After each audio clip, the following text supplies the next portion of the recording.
One. Assalamualaikum warahmatullahi wabarakatuh. Hello everyone, welcome back with me Nabila in the podcast Casual Education Talk, a place where we discuss about the world of education in a relaxed but a meaningful way.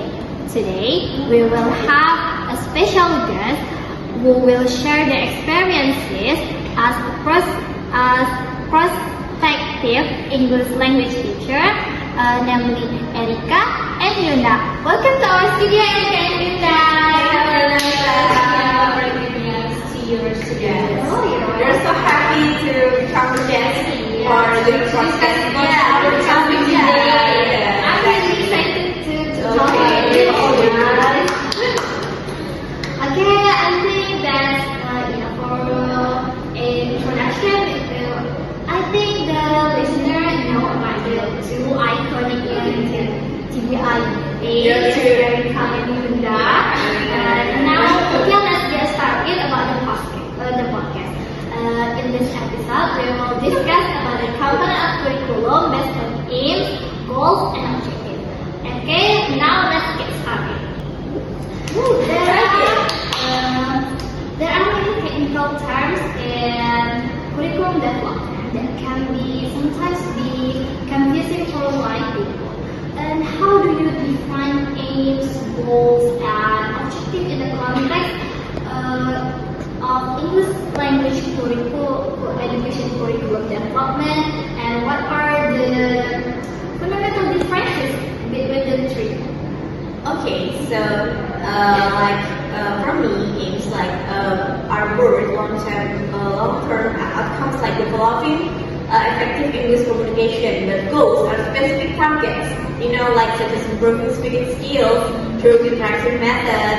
And then objectives are measurable results, like students can introduce themselves in English, like, my name is Asnishalina, and I'm from this country, this city.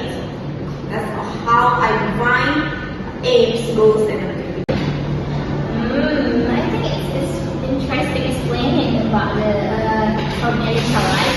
So if I understand correctly, these three terms have different level in learning planning, right? Okay, Erika. And now speaking of learning planning, according to the National Education System law and I think 2003, how should the curriculum be developed to achieve the national education objectives, especially in the context of English language teaching? Do you see any gaps between theory and implementation in the file? Okay, great. So information from Nabila. So according to, as we know, to the law number 20 in 2003, this curriculum must be developed with the principle of differentiation, adopted the educational units regional potential and students' characteristics. This means that the curriculum must be flexible and adaptive. In the context of English language, teaching means learning materials must be relevant to the development of science, technology, and culture. The curriculum should be also provide teachers with the flexibility to adjust teaching method according to the student needs. How the student abilities, so the teacher should be aware of that. So, for example, in areas with access to technology, like we are now in this big city, we can access about the smart TV to use, but how about the small city or small town? English language teaching can leverage digital platform if we are studying in a big city like now. So in other areas, the contextual or environment-based approach may be more effective. So it based on the context where where the school is, what they can access technology or not. Okay, great. Now in listening, we often hear the terms smart objective. How do you ensure that the learning objectives your formula are truly smart, specific, measurable, achievable, relevant, and timely? And tips that could be shared with others, teacher? Okay. In this case, we can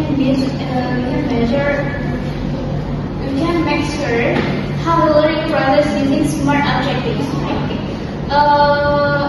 The first one, we should make specific, clear, and focused content in learning process.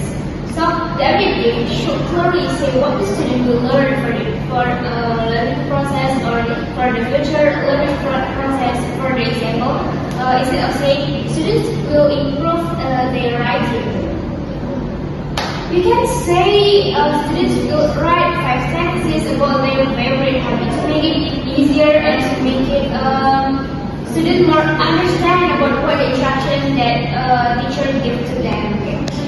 And the second one is measurable.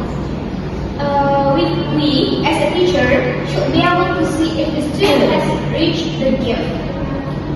Maybe we can see in this case students will read a short story and answer 5 questions about something, and we can count if they answer the question correctly or not. So in this case, we measurable. The student understand or not about the question and what they can answer the question or not. And there is also achievable. So the objective should be something the students can do with the time and skills they have. In this case, students will write a 50-word paragraph about their family, for example, and I think this is something they can do, and it's not too difficult for them to explain about their family, and after that, we should make the learning process relevant. For the meaning of relevant, the objective should be something that is useful for the students. So, the material and what students need is relevant to learning process. And the last one about the time bound. It means like have a time limit. In learning process, we have a time limit. For example, we study about storytelling. We just have 30 minutes to study what storytelling. So I think by using those five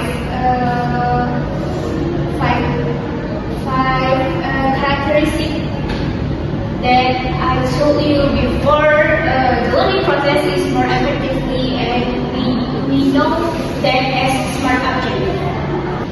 I think it's very interesting perspective in that. Now we live in the digital era and globalization, right? In your opinion, how should the paradigm set in education in the digital era and globalization influence the formulation of aims, goals, and objectives in the English language curriculum? Is our curriculum adaptable enough or not?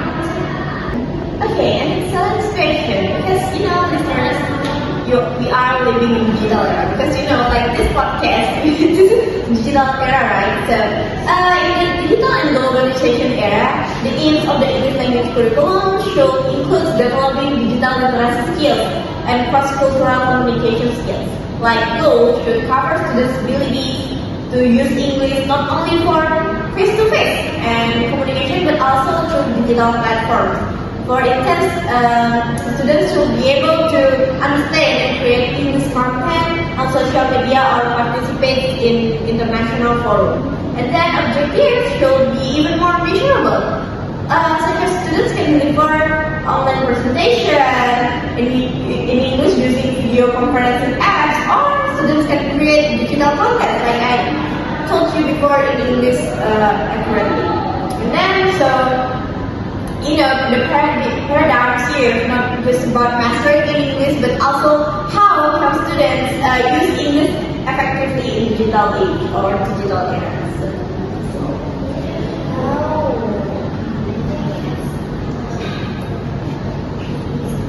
Yes, right. We are in digital era, and then it should be our students can be using English in technology, like we can use like making a video ahead for them. Alright. And I remember you mentioned about the relevance, right? Speaking of relevance, in what extent do you think the aims, goals, and objectives in Indonesian English language curriculum have adapted to the needs of the global job market and technological development? Or is there still something that needs to be improved? Okay, it's interesting I think because this topic is matched to everything I explained before, right? So in this case, we can see if you want to know what the impact from aims, goals, and objectives in digital world like this in workplaces also, we should look about one by one. I mean, like if we talk about the aims. As we know, are the main goals of English curriculum, right? So, in this case, the purpose is to help students to use English communication in real life situation. So, including using English for studying, working, especially in work like now, okay, and talking with people from other countries. So, communication. Today, many jobs and technologies use English. As we know, this is 5.0, right? So we using technologies in our daily life activity from small into bigger problem, I think. So this aim makes the modern world. It prepares students to connect with the global community and take part in international and digital space. I think this topic is so interesting because this is matched with job working, and how about the goals? As we know, goals is more specific than aims, right? So goals here in this case guide the student should learn over time. To what? Students learn how to write job application. This is the example of the goal, right? And also they make CVs and join to job interview group and write professional emails. They also learn to use English in digital ways such as using English to presentation or creating content, and the skills prepare students with the skills needed in modern workplace and teach best environment. Meanwhile, objectives are the small goals for each lesson. Yeah. Right? Yes. So in this case, we can take an example. In one lesson, students might learn how to introduce themselves formally, write a short email, or understand a video about job interviews. This task gives students real practice like if I speak with Erika, we speak about job interview, how to interview job in office, for example. So that's the objectives in this case, and I think there are difference match and impact aims, goals, and objectives in this case, especially about job work. That's my great explanation. Because our topic is so interesting. Yeah. Okay, the last question for you all. Indonesia is a super diverse country from Sabang to Merauke. How do you address potential misalignment when national curriculum aims at the specific needs of students in a certain region or with different social and economic backgrounds? And is on one side fits all approaches still relevant or not? Okay, for this case, I want to explain from my opinion. So, as we know, curriculum is a national setting. Yeah, it's actually to learn process. Yes. But sometimes we see in village there is different curriculum right? Oh yeah, they use different curriculums. So I mean like they make their curriculums by themselves. So I think in this case we can see from some problem.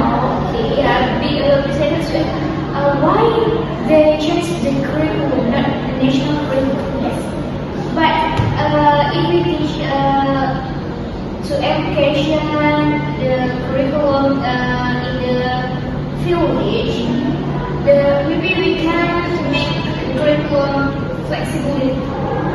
Like we as teachers can make flexible in teaching.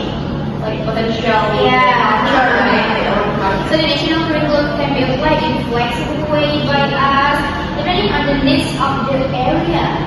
And for example, in regions with limited access to technology, teachers can use other methods like usually in the city, teachers use like smart board. But if we don't have technology, how can we teach without technology, right? So in this case, maybe to make the curriculum flexible, teachers can another method like write it down in the paper and show it in the class,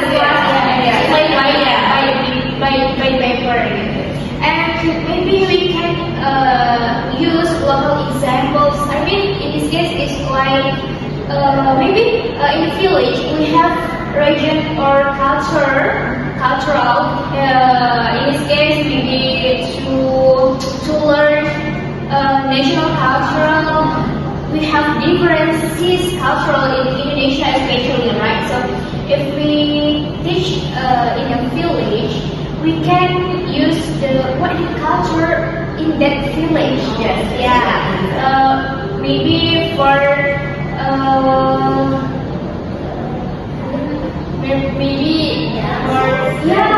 like traditional dance to study about the culture,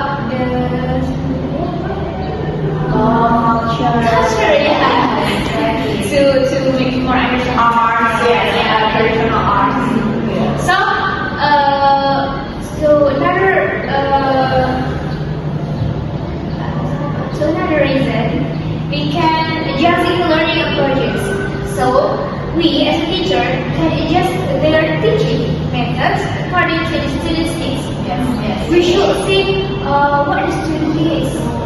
For example, student can do the task that we give to them, but they cannot speak in front of class. So maybe they need to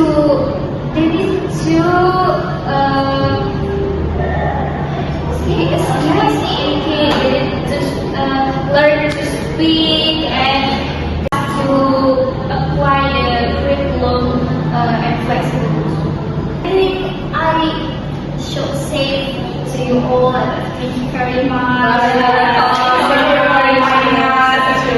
I think our listener very interesting about the topic today, and I think once again before closing, for friends who are listening, don't forget to learn about the components of curriculum, as the aims, goals, and